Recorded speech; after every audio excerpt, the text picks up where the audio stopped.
Last night's taping of The Late Show with Stephen Colbert didn't just rattle nerves, it detonated a cultural grenade, shattering expectations and turning a comedy stage into a war zone of ideology. What began as a scripted interview unraveled into a fiery confrontation, a live broadcast turned battleground, where every word felt like a strike and every silence roared louder than applause. Karoline Leavitt didn't come to smile for the cameras. She came armed with facts, fire, and fearless conviction, and what followed wasn't just shocking, it was seismic. Before diving into the story, comment where you're watching from, and don't forget to subscribe so you won't miss the latest stories. The studio pulsed with controlled energy. Crew members shuffled between cameras and cables, adjusting angles, whispering instructions, double-checking every detail. The audience buzzed with anticipation, laughing along to the warm-up act, unaware that the night was about to take a turn no cue card could predict. Stephen Colbert stood in front of the mirror in his dressing room, adjusting his tie. He was calm, confident, almost bored. The monologue was locked. The jokes were sharp. Another night, another guest, another laugh track guaranteed. He tossed a quick comment to his assistant. Let's spice it up. Add a one-liner about cleaning up White House messes. His tone was light, his smile routine. To him this was a game. He didn't know the rules were about to change. Backstage, just a thin curtain away from the spotlight, Karoline Leavitt sat alone, still, silent, unshaken. No scrolling, no checking her reflection, just composed focus. Her red blazer caught the low hallway lights like polished armor. She wasn't there to charm. She wasn't there to survive. She was there to confront. A production assistant gave her the 1-minute signal. She nodded once, her eyes fixed forward. No theatrics, no fear, just the awareness that the moment she stepped through that curtain, she wasn't walking onto a stage. She was entering a battleground. Every footstep from the audience, every laugh from the warm-up host echoed like a distant drumbeat. The tension wasn't spoken. It was alive, moving through the walls, building in the air, waiting to explode. While Colbert prepped punchlines, Karoline loaded truth. While his writers shaped jokes, she sharpened resolve. He was preparing a show. She was preparing for war. The studio lights dimmed with a low mechanical hum and the room shifted. The band hit a punchy riff, building anticipation like the drum roll before a thunderstorm. Colbert re-emerged from backstage with a practiced grin, hands raised, soaking in the crowd's excitement. He waved like a conductor leading a performance, except tonight the symphony wasn't in his control. And now, he announced, tone smooth as silk but laced with irony, please welcome the White House's fiercest defender, and possibly the only person who makes political press briefings sound like military operations, Karoline Leavitt. The applause was immediate, but uneven. Some audience members clapped enthusiastically,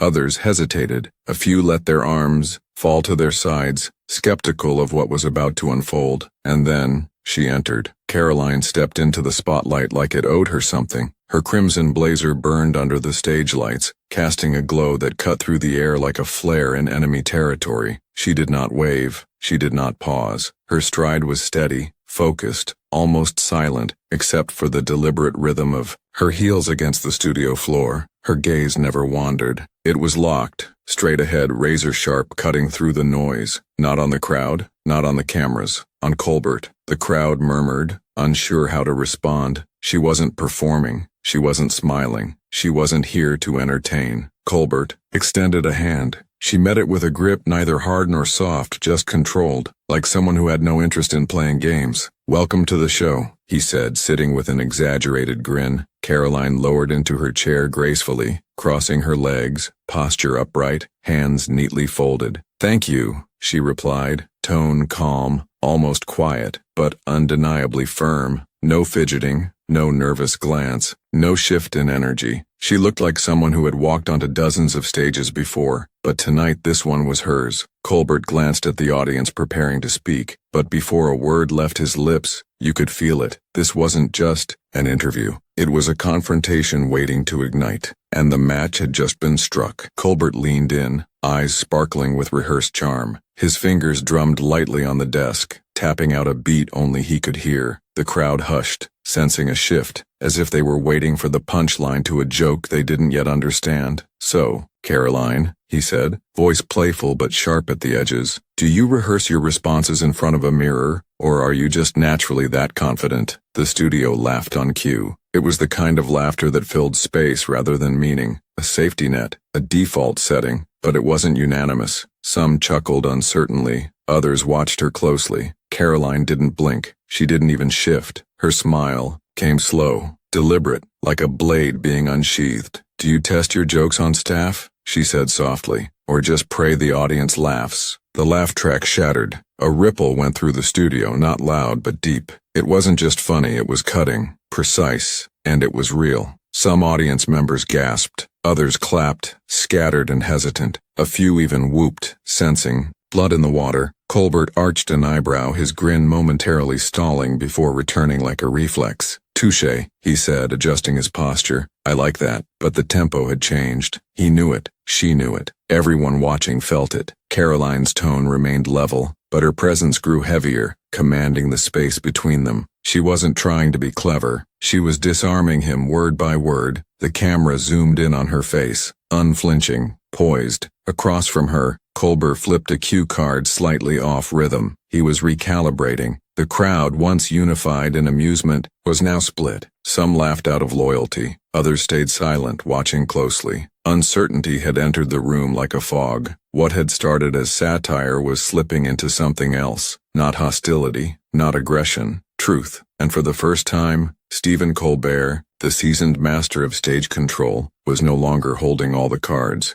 Stephen Colbert leaned back in his chair, legs crossed, fingers laced together like a man settling into his comfort zone. The lights above gleamed off his polished desk, casting long shadows across the stage. The audience, still energized from Karoline's clapback moments ago, leaned in, eager for the next laugh line. "So, Karoline," Colbert began, tone playful with a hint of mischief, "is it part of your official White House training to dodge questions like Neo dodges bullets, or do you just naturally come equipped with built-in spin software?" Laughter erupted. The punchline landed. Karoline didn't flinch. She didn't adjust her seat. She didn't crack a defensive smile. Instead, she gently folded her hands on her lap, waited for the crowd to settle, and replied in a voice that sliced through the noise like a scalpel. "I'm not dodging anything, Stephen," she said evenly, "but I do make a habit of answering questions with facts, not applause cues." There it was, cool, clean, unshakable. Colbert chuckled, nodding like he just found his sparring partner. "Oh, we're doing the facts over feelings thing tonight? Great. Tell me then, how's it feel spinning numbers that ignore the impact on everyday people?" Karoline's eyes narrowed slightly. Her response came without hesitation. "Let's talk numbers then," she said, voice sharpened but controlled. "Last quarter alone, U.S. manufacturing added over 150,000 new jobs. Workforce participation is up, and household income has shown a steady increase in 17 of the last 20 months. The room quieted just a bit. "And those aren't White House spin," she continued. "Those are straight from the Department of Labor." No spike in tone, no flash of arrogance, just data, delivered like gospel. Colbert tried to jump in, but Karoline wasn't done. "While you're joking about software," she added, "we've cut dependence on foreign tech components by 28%. Maybe not a punchline, but ask the people whose jobs were offshored a decade ago if they think that's funny." Somewhere in the back of the studio, a lone voice called out, "Facts!" The crowd chuckled, not at Karoline, but around her. They were beginning to shift, not fully on her side, but not blindly laughing with Colbert anymore. Colbert glanced toward his team, then back at her. "All right, data queen," he said, raising an eyebrow. "But how about inflation? Every time the White House says it's under control, the price of eggs triples." Another laugh, but this one, softer. Karoline leaned forward slightly, not aggressively, intentionally. "Inflation's a global issue," she said. "It's affected every developed country post-COVID, but here's what we've done. Fuel costs have dropped 18% since last winter. Prescription prices are being negotiated for the first time in American history. And the child tax credit? It lifted over 3 million children out of poverty in 2023 alone. The camera zoomed in, tight on her face, calm and clear. Colbert shrugged. Sure, but how many of those stats came with a fine print disclaimer? Karoline smiled, but it was razor thin. I don't do disclaimers, she said. I do results. That one hit different. Scattered applause broke out. Not thunderous, but enough to pause the rhythm of the show. Colbert tilted his head, realizing that he was no longer in complete control. His audience, the crowd that usually rode his timing like a wave, was suddenly listening. Okay, he said, lifting a pen from his desk. Then let's clarify something. Are we winning, Karoline? Because from where I'm sitting, it doesn't look like the average American feels very victorious. She met his gaze, eyes steady as stone. Winning isn't measured by late-night ratings, she replied. It's measured by whether people can afford groceries without skipping meals, whether they can work a full-time job and still make rent, whether they're finally being seen by a government that spent decades ignoring them. And no, it's not perfect, but we're fighting for progress, not punchlines. That line landed hard. The audience gave her a full moment, then clapped. Real applause this time, measured, meaningful. Some stood, others simply nodded. A new tension thick in the air. Colbert tapped the pen twice on the desk. He was smiling, still, but his eyes scanned the audience, calculating. Karoline sat upright, motionless. She wasn't here to win a laugh. She was here to take the mic. Colbert tapped his index finger on the desk, a signal for his production crew. The lights above dimmed slightly, and the large screen behind him flickered to life. Now, he said, voice gleaming with playful malice, I want to show you a little something. Just a quick flashback to one of your finer moments at the podium. Laughter bubbled from the audience. They were ready for a stumble, a gaffe, a meme-worthy misstep. On the screen, a clip from a recent White House press briefing. Karoline on screen stood at the podium, confident at first, then visibly pausing when asked about tariff impacts on inflation. The pause lingered, her mouth opened slightly, searching for a word. A reporter smirked. The clip froze there. On that fraction of hesitation, the audience erupted with laughter. Colbert leaned back, smug, letting the moment breathe. Oof, he said, shaking his head. Not your best improv, huh? More laughter. A few claps. The energy swung back into Colbert's corner. Karoline didn't move, didn't blink. She watched the frozen image of herself, paused mid-breath, like it was a still from someone else's life. Then she turned her head, slowly, calmly, directly to Colbert. You clipped 5 seconds, she said flatly. Want to show the 10 minutes that followed? The laughter stopped. Not instantly, but quickly enough to notice Colbert blinked. Sorry? Karoline's voice didn't rise. It didn't change. It stayed low, measured, absolutely in control. I paused to choose the right number, she said. Because when I speak, I don't throw sound bites, I deliver facts. And if you had let the clip run, your audience would have heard this. She turned slightly toward the crowd. Last quarter, she began, the United States gained 2.3 million manufacturing jobs. The unemployment rate dropped to 3.5%, the lowest in half a century. Wage growth outpaced inflation for 3 consecutive months, and domestic supply chain resilience is up 34%, something this administration prioritized from day one. The studio fell quiet, not dead silent, just stunned. Karoline leaned back in her chair, finally breaking eye contact to glance toward the screen still frozen behind them. That's what came after your clip, she said. But that part wouldn't get laughs, would it? A single clap broke the silence, then another, then a wave. Applause building not in volume but in weight. Colbert's fingers tapped nervously at his cue cards. He smiled again, but it didn't reach his eyes. Well, he began, but Karoline spoke over him, not loudly, not rudely, just firmly enough to take the floor back. I get it, she said. It's a comedy show. Edits are part of the game. But if you're going to turn politics into punchlines, at least give the audience the full story. The applause grew louder. A few members of the crowd rose to their feet. Not many, but enough to shift the atmosphere. Colbert tried to pivot. Hey, I don't produce propaganda, just punchlines, he joked. Karoline smiled, just enough to make it sting.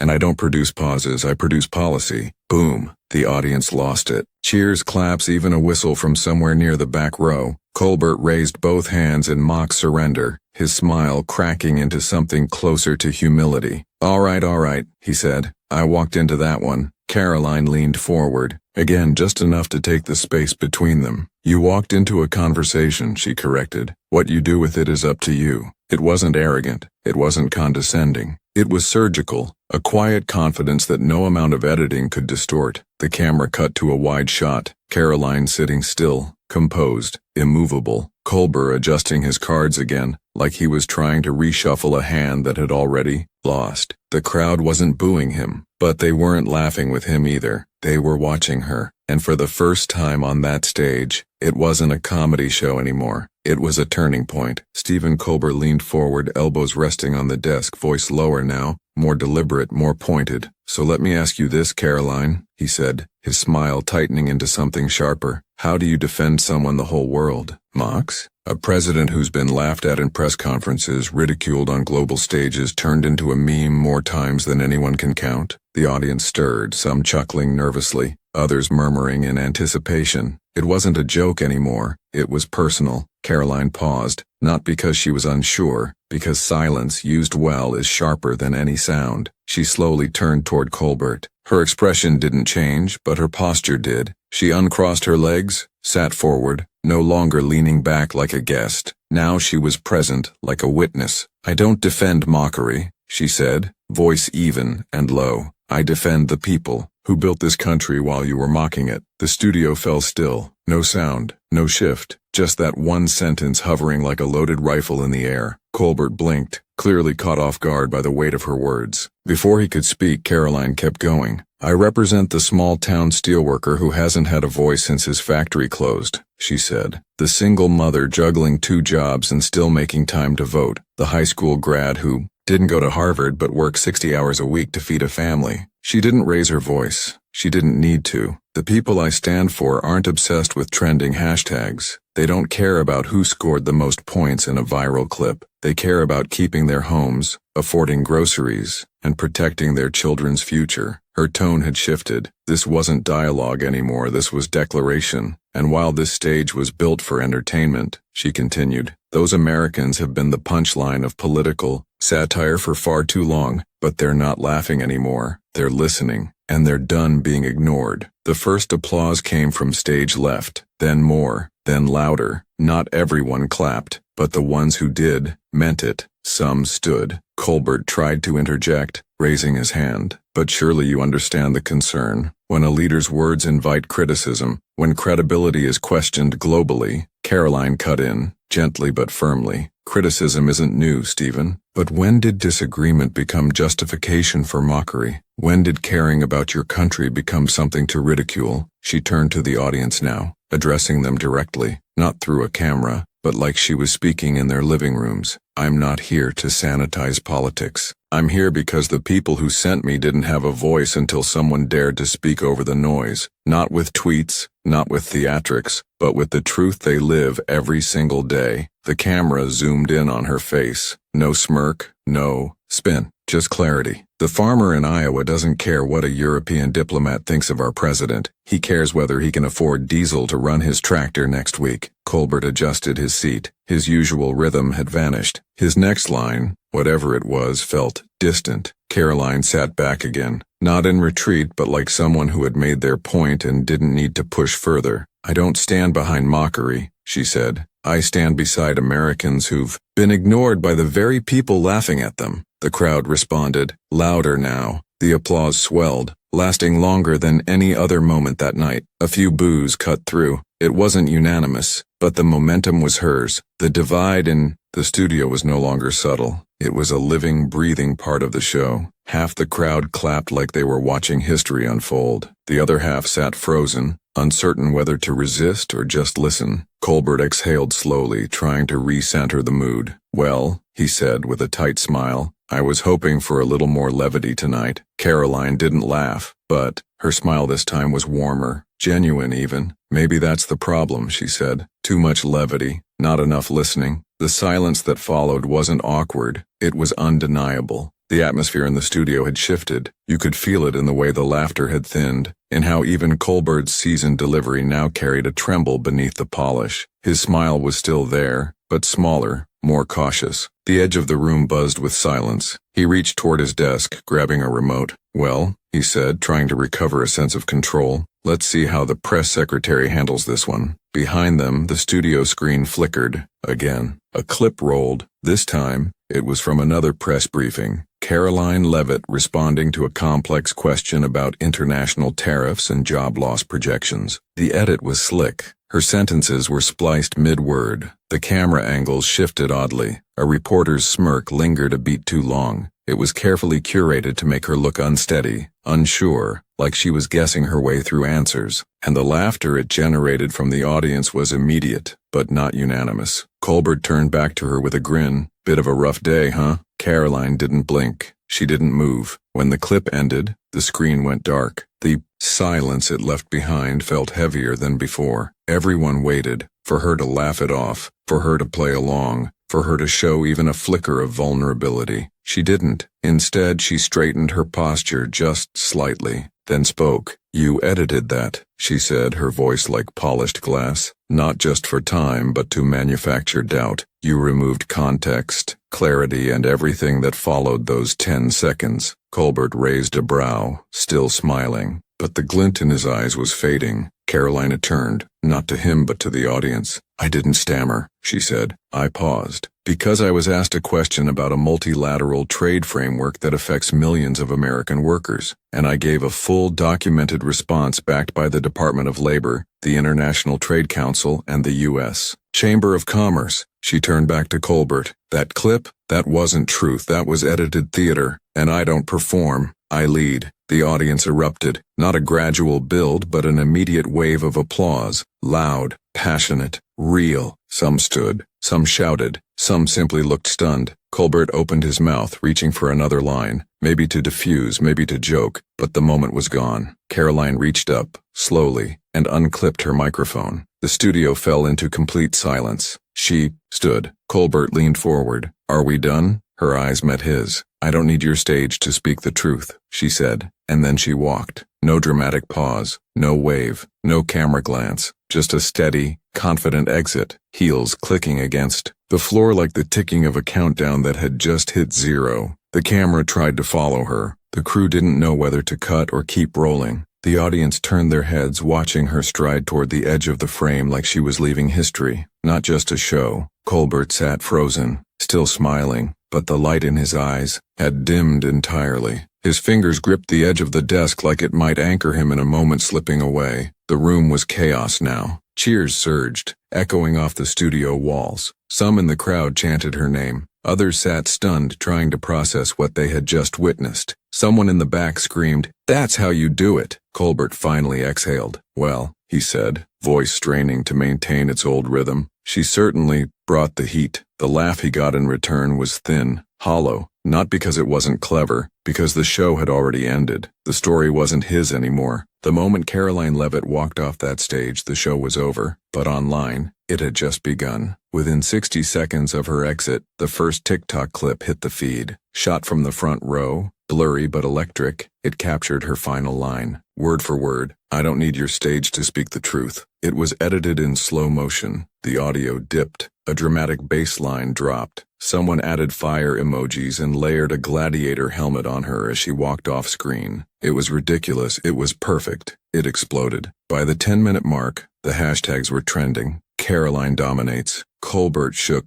Mic drop queen. Truth over theater Twitter threads spun into motion like wildfire. One viral tweet read, "Karoline just turned Stephen Colbert into a spectator on his own show. Absolute annihilation." 50,000 likes in 20 minutes. Another user posted side-by-side clips, one of Karoline calmly destroying Colbert's edited video, and one of Colbert blinking in stunned silence, with the caption, "When the student tries to roast the teacher and gets burned." TikTok creators jumped on it. Edits dropped within the hour. One added gladiator music from 300 as Karoline walked out. Another layered her entire rebuttal over Kendrick Lamar's DNA. A third cut her final stare into a slow zoom with the text, "This is not a politician. This is a problem." And then came the duets. Political influencers with 500K plus followers nodding silently beside her clip. Stitch reactions from Gen Z users, one saying, "I don't even follow politics, but she ate, left no crumbs." Conservative Twitter dubbed her the new Iron Lady.